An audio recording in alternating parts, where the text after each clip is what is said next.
Goodman Error Code F4 signals a low-pressure switch fault in your HVAC system. This means the refrigerant pressure has dropped below a safe level, typically around 50 to 70 psi.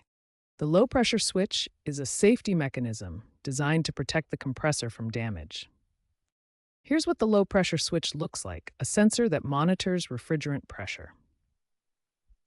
When pressure drops below 50 to 70 psi, the switch activates to prevent damage.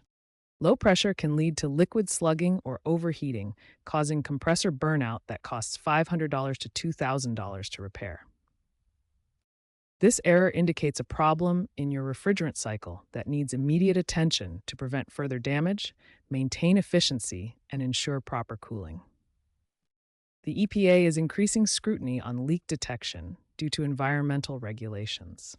Recent updates allow remote diagnostics in over 70% of cases, with warranty policies extended for diagnosed faults.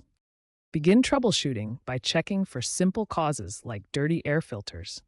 Restricted airflow from a clogged filter can cause low refrigerant pressure. Next, inspect the evaporator coil for ice buildup. A frozen coil restricts airflow and leads to low pressure. Check for refrigerant leaks at common spots like connections and the condenser coil. Leaks reduce pressure and trigger the error. Use a multimeter to test the low-pressure switch for continuity.